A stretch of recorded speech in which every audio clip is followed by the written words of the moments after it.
bonsoir à toutes et bonsoir à tous et bienvenue dans la compagnie du Faucheur pour le petit débrief donc de ce scénario intitulé donc Genius Loki et se déroulant dans la ville de Salem. Alors avant d'aller plus loin, qu'avez-vous est-ce que ça vous a plu déjà? Ouais, carrément. Oh oui. Ouais. Ah ouais, c'était tendu, hein. J'étais pas sûr qu'on s'en sortirait. Non, moi non plus, la fin c'était un peu intense. Bah, moi non même le plus. milieu. Hein. Ouais. Ah oui, même le milieu, hein. Ah Je vous putain. avoue qu'effectivement C'était c'était même pas sûr. pire le milieu, j'ai envie de te dire, que la fin, quoi. Le milieu, quand on a... Enfin, on en parlera après, mais quand notre plan foire, Ouais. j'étais mal, quoi. Et pourtant, c'était une putain de bonne idée, hein. Mais en fait, c'était prévu dans le scénario que vous puissiez tenter des choses comme ça. Pas aussi belles que celles que vous avez tentées, mais voilà, il y avait des choses qui étaient prévues. Julius aussi, toi, c'était ta Furious Lustig, camarade, c'était ta première avec nous depuis le temps que tu nous suis, et donc ça va, ça t'a plu? Je sais que t'avais hâte. Oui, c'était très bien. C'était ma première partie de Cthulhu aussi. Donc, ravi d'avoir pu faire ça avec vous. Même si le docteur Julius Springer n'a pas servi à grand-chose finalement, à Oh, part si! faire des maladresses. Non, t'as fait On a une des maladresse. maladresses, hein. T'as On a fait tous été maladroits. Puis t'as fait une maladresse, Oui, non, et mais puis et n'empêche que sans tes... Non, c'est là où faut bien se rendre compte, c'est que, tu vois, par exemple, si tu donnes pas l'idée d'aller voir un de tes confrères à l'hôpital général de Salem, etc., machin, Mm. vous n'avez pas les informations dans les mêmes conditions, voire pas toutes les informations. Voilà, c'est aussi des très oui, bonnes idées oui, comme bien ça qui sûr. font que, bah, du coup, vous avez eu des pistes et tout ça. C'est pas parce que tu t'es raté sur une maladresse à la fin, au moment où tu t'étais parti pour te faire bouffer, mais tu, comment dirais-je, tu as quand même eu des excellentes idées.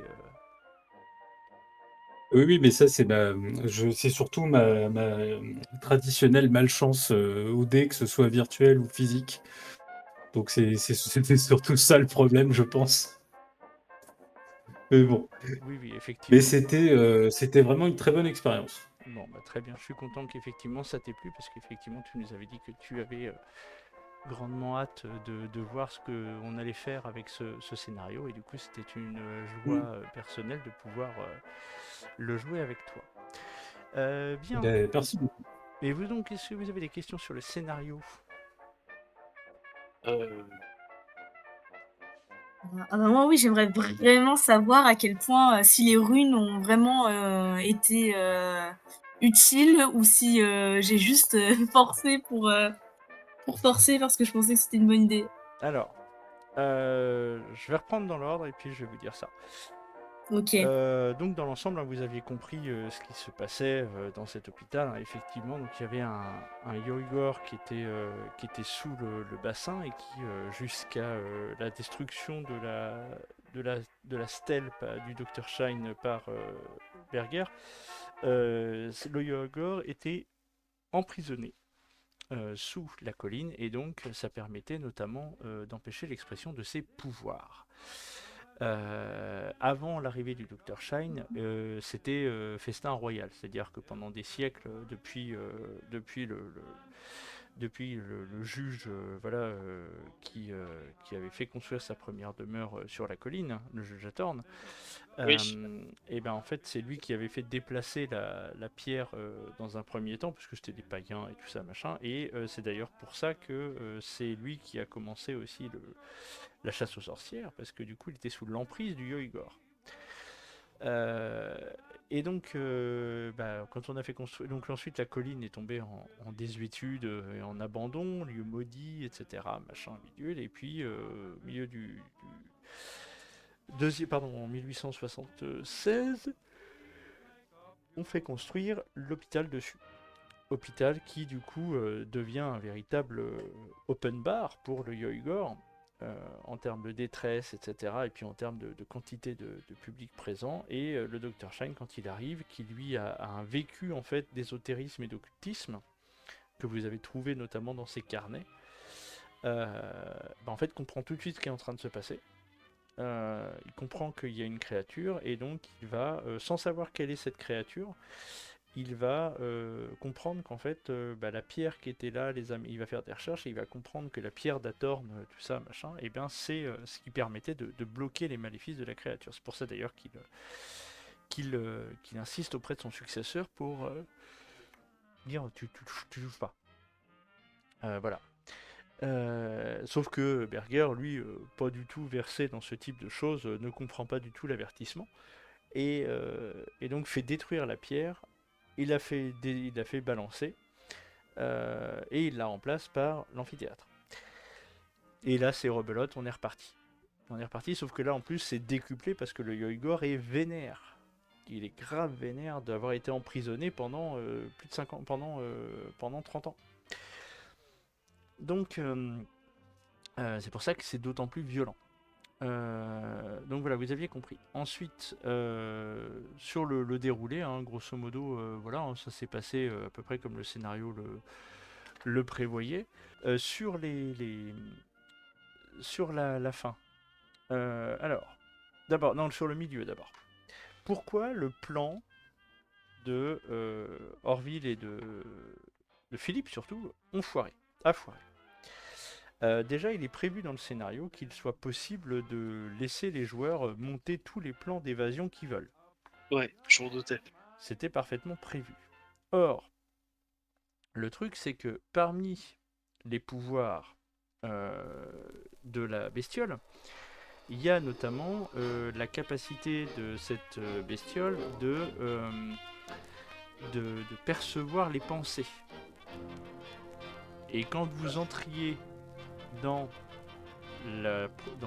l'enceinte de l'hôpital au départ, vous faites tous un jet de pouvoir.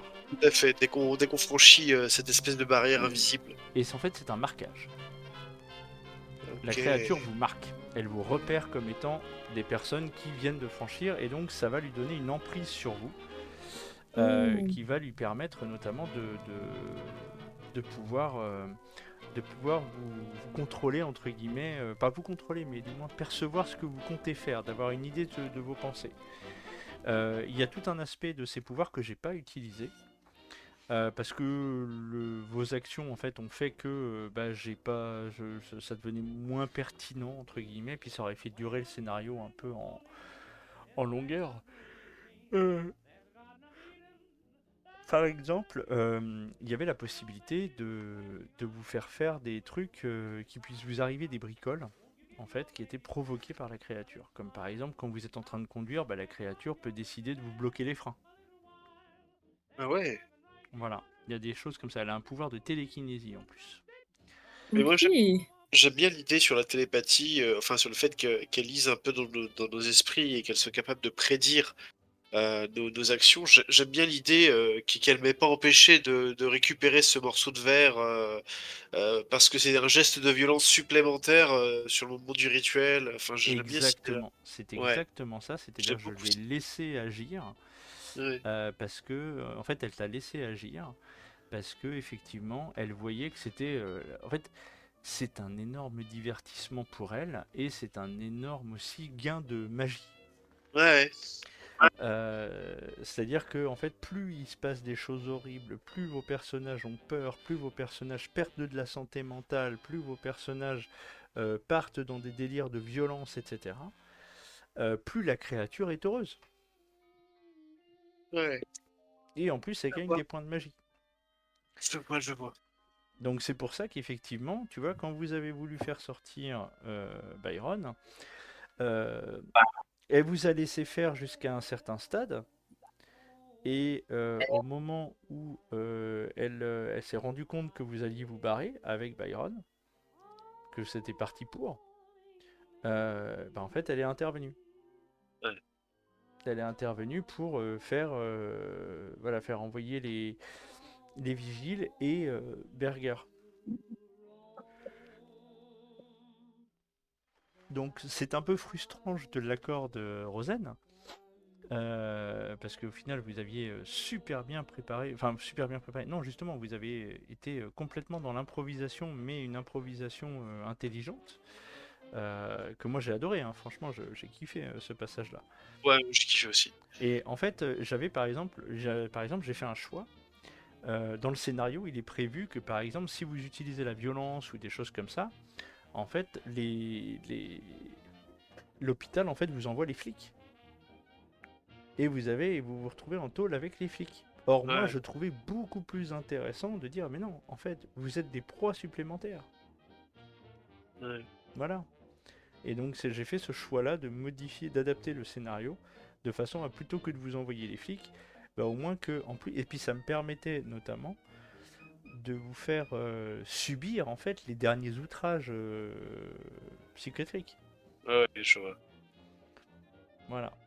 Et du coup, cette créature, bon, elle a la main mise sur tout le personnel soignant, comme les patients, ça on a compris, mais en fait, son influence est strictement limitée à la colline, en fait. C'est ça.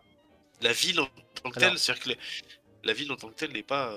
la ville en tant que telle n'est pas spécialement plus impactée que ça, si ce n'est que grâce à ses pouvoirs télékinésiques sur les personnes qu'elle a marquées, elle a la possibilité de faire chier.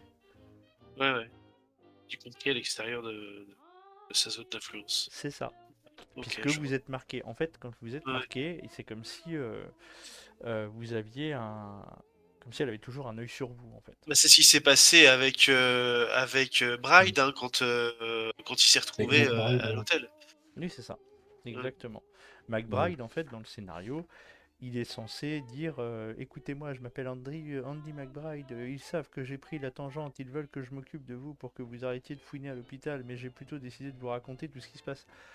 Ouais. Du coup, je fais non, il va pas y aller comme ça. Je préfère en fait que la créature l'ait envoyé pour vous buter, mais qu'il soit dans un état de résistance. Surtout qu'Andrew McBride, c'est celui dont vous a parlé Byron, pour Ouais, vous dire lui, il est au courant de ce qui se passe. tout à fait. Voilà. Donc j'ai préféré la jouer comme ça. Et puis en plus, ça permettait à vos compagnons de savoir ce qui vous était arrivé. Voilà, c'était l'occasion de caser ça là. Donc, je vais répondre à ta question sur les runes. Oui. Alors, les runes. En vrai, les runes que tu as fait vous ont fait gagner un tour par rune. Oh. C'est-à-dire que c'est un choix que j'ai fait. Parce que le scénario ne prévoit pas du tout cette optique-là. Ah. D'accord? Et j'ai trouvé ton idée excellente. Et donc j'ai décidé de la récompenser en lui donnant une possibilité de réalité dans le jeu. Et en fait, j'avais décidé que si jamais vous retrouviez, par exemple, si vous aviez décidé d'aller sonder le bassin, ou j'en sais rien, ou que, voilà, avec des jets de ouf, comme vous avez fait d'ailleurs, vous arriviez à retrouver. Pardon, que vous arriviez à retrouver des symboles ou des trucs comme ça, ou machin, ou si vous aviez décidé d'aller trouver, je sais pas moi, une étude universitaire ou je ne sais quoi, machin, qui vous aurait. Voilà. Euh, je m'étais dit, bah, pour chaque symbole utilisé d'une façon ou d'une autre, ça fera gagner un tour. Parce que, dans tous les cas, à la fin, la créature est censée avoir emmagasiné suffisamment d'énergie pour pouvoir déclencher ce qui s'est passé, c'est-à-dire une attaque du vortex. L'arme la plus redoutable du Yoigor est une sorte d'implosion qui produit un grondement semblable au tonnerre. Elle détruit tout dans sa zone d'action et déchire le sol. Ça crée une zone d'action de 10 mètres de diamètre. Et donc ça lui prend au moins 100 points de magie. Et elle afflige 1 d 100 de dégâts sur tout objet ou être situé dans la zone. Ouais. Ah oui. Donc, Ouais, en fait, ouais, on s'en est vraiment bien tiré.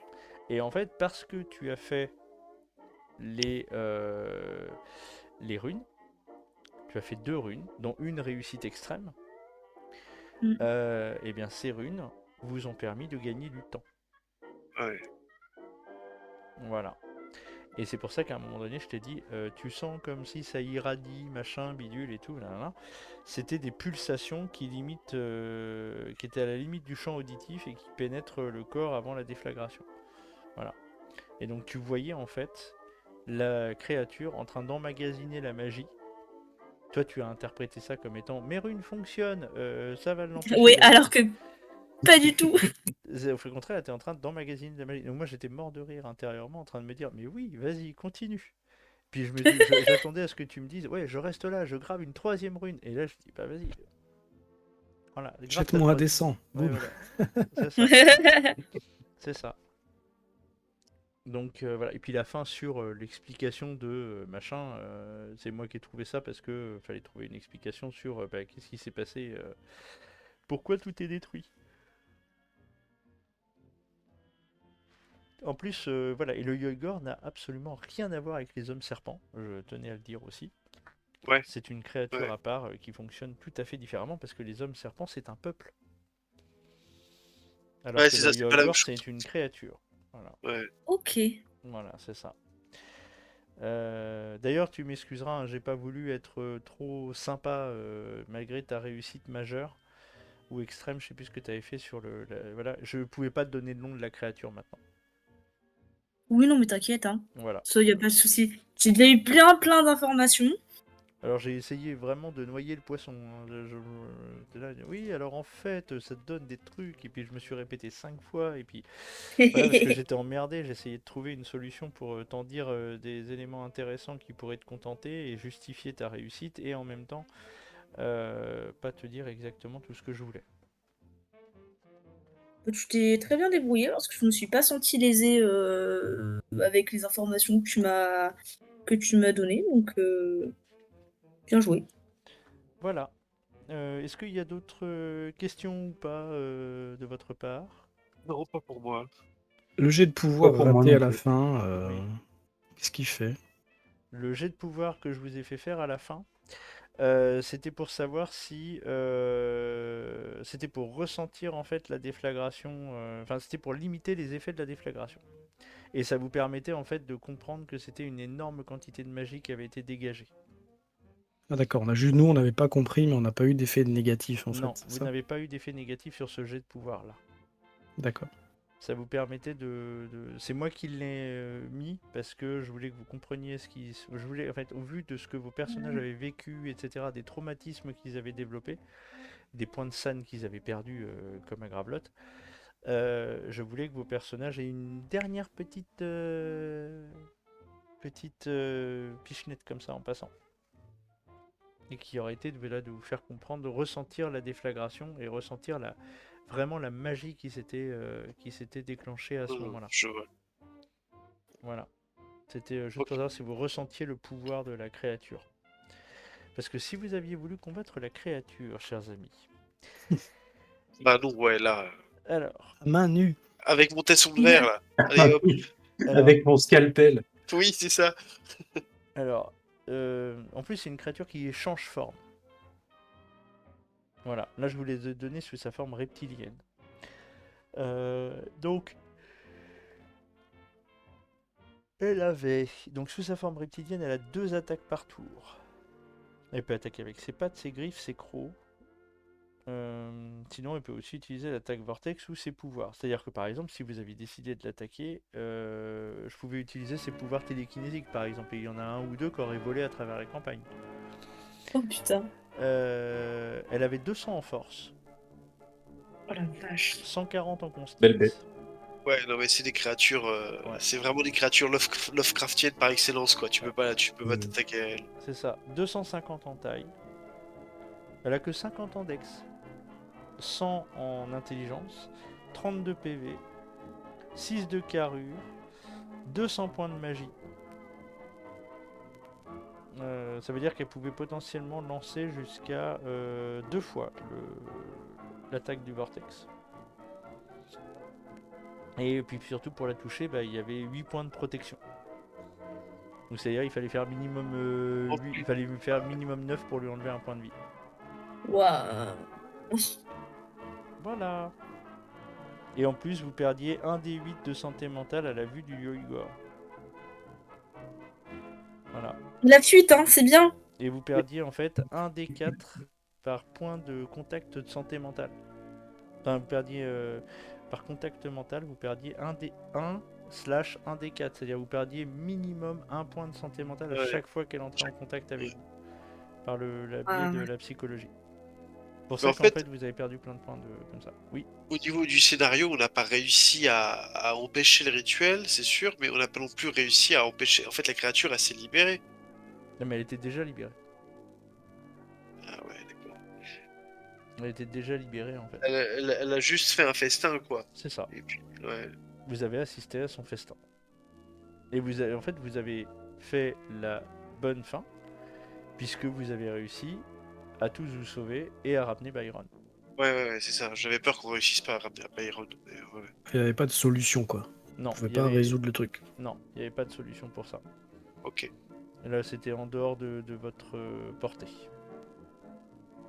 Oui. Et c'est pour ça que du coup, j'ai valorisé l'idée d'Abigail sur la question des runes, parce que je trouvais l'intéressant. Tu n'empêcheras pas le rituel, tu n'empêcheras pas la créature de se faire un petit frichti là, mais par contre, ton idée permettait éventuellement de vous sauver la vie. Cool.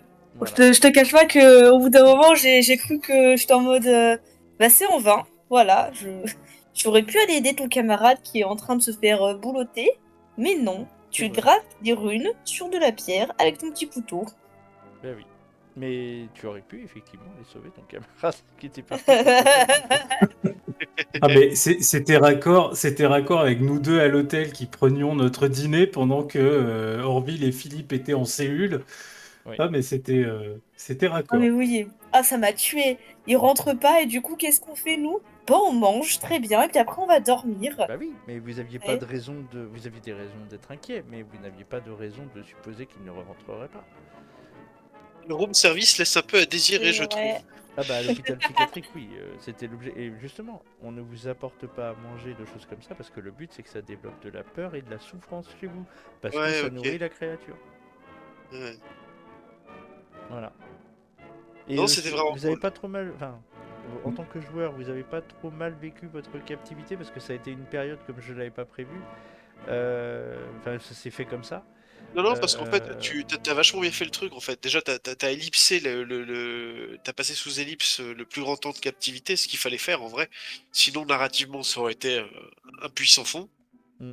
Et en même temps, à chaque fois, à plusieurs fois, tu nous as laissé, à chaque étape, la possibilité de faire des choses, quoi. Donc, non, moi, personnellement, j'ai pas du tout vécu ça de façon frustrante. Ok. Et toi, Rosen? Non, moi non plus. Écoute, j'étais en train de me demander, putain, il y a un truc que j'ai pas compris qu'il faut que je fasse dans cette cellule parce qu'il me dit qu'est-ce que vous faites alors qu'on peut rien faire. Mais quand Bah tu oui. fais une ellipse après, tu dis bon bah c'est bon, vous dormez. J'étais satisfait. Non, pas de frustration. Ok, très bien. Bon, et bien écoutez, chers amis, ça fait déjà 20 minutes qu'on parle, il est pas de bonne heure, on va s'arrêter là pour ce soir. Je vous remercie à toutes et à tous d'avoir participé à ce scénario, deuxième scénario du recueil aux portes des ténèbres édité chez Edge Studio. Voilà, nous reviendrons avec d'autres scénarios de ce recueil, mais également d'autres scénarios maison de Cthulhu. Là, je suis en train d'en préparer un aussi. Voilà, que je jouerai. En fait, il faut que j'invite quelqu'un. Faut que j'arrive à se caser avec elle, et puis j'aimerais bien l'inviter. Voilà, c'est Lissy Olorine, celle qui nous avait fait nos illustrations Ah, mais oui, tout à fait. Tout à fait. de Donjons et Dragons, de nos persos de Donjons et Dragons, et qui avait eu l'extrême bonté de me faire un travail de qualité sur le scénario si les rats pesaient 20 kilos, puisque c'est elle qui avait réalisé Le visuel, ouais, l'illustration de ok, fin. qui était super chiadé. Ouais, c'est ça. Et en fait, ça fait longtemps que j'ai envie de faire un truc avec elle. Et puis voilà, donc ce sera l'occasion de lui proposer un Cthulhu. Comme elle dit, hein, j'ai toujours peur quand je joue à Cthulhu. Bah au moins, voilà. Et puis là, j'ai préparé un truc qui lui fera du bien. Donc voilà, je préparais ça. Et puis bah écoutez, ce sera avec grand plaisir que je rejouerai avec vous. Voilà, maintenant que vous êtes membre du Discord. Voilà, si jamais vous avez envie de participer ou même de proposer vos propres parties de jeu de rôle, hein, n'hésitez pas également si vous avez envie d'avoir des joueurs ou des joueuses pour vos propres parties de jeu de rôle en distanciel, n'hésitez pas. Voilà, vous pouvez nous rejoindre également, vous, chers viewers, sur notre Discord qui est en description de la chaîne et en description de cette vidéo. Voilà, et puis voilà, je vais vous souhaiter à toutes et à tous une bonne soirée. Et puis encore un grand merci à vous quatre. Merci à toi. Et Merci merci à à toi. toi. Merci à Si, C'était un plaisir. et une dernière chose, allez jeter un œil à la chaîne de Rosendero aussi, bien sûr, qui s'appelle Jeu de Troll. Voilà, une chaîne qui gagne à être suivie. Et puis également Furious Loustic, une petite chaîne à lui aussi qui fait ses vidéos de son côté. Voilà, n'hésitez pas Ça à fait aller- un an que j'ai rien posté. Oui, mais si, elles sont sympas tes vidéos, j'aime bien. Ah bah, c'est très gentil, merci. Voilà. Et c'est sympa, c'est surtout du gaming, mais c'est sympa. Oui, c'est que du gaming. Ouais. Et donc, n'hésitez pas aussi à aller jeter un œil sur ce qu'il a fait, et puis peut-être que ça lui donnera envie d'en faire d'autres. Voilà, donc n'hésitez pas, et puis un grand merci à toutes et à tous, voilà, pour cette partie, c'était cool. Allez, bonne soirée à tous. Merci beaucoup. Bonne soirée, merci. Bonne soirée. Bonne soirée.